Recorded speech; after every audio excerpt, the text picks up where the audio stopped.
সকাল সকাল বাসা থেকে বেরিয়ে এসেছি। তো আজকে দিনটা এভাবেই কেটে গেল সারাদিন।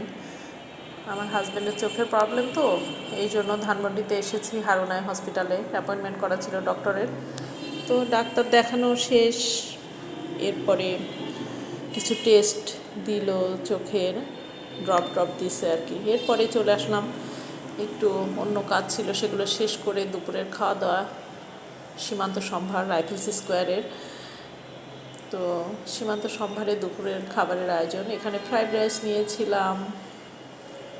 এদের খাবারটা অনেক মজা।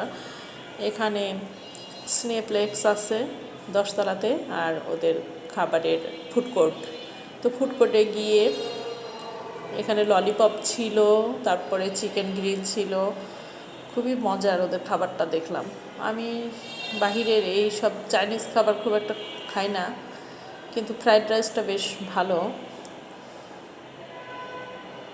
এবং খুব ফ্রেশ ছিল খাবারটা।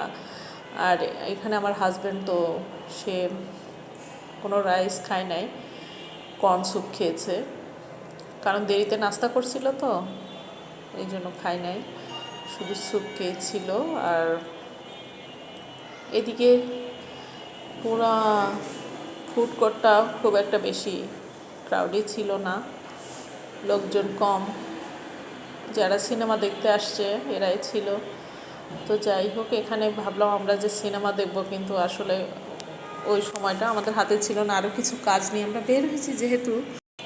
তো এই ফুড কোর্টটা আসলে আমরা এর আগেও খেয়েছি, ভালো লাগে। ধানমন্ডি এলাকাটাই আমার অন্যরকম ভালো লাগা কাজ করে। দীর্ঘদিন এই এলাকাতে জব করেছি, এই কারণে সব কিছুই আমার চেনা জানা।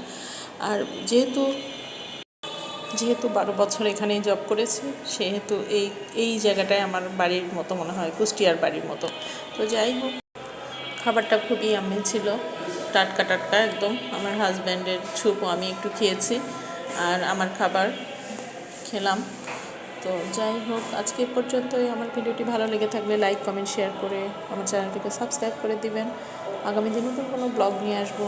Till then, stay home, be happy and stay Jannatul Jibon lifestyle. By.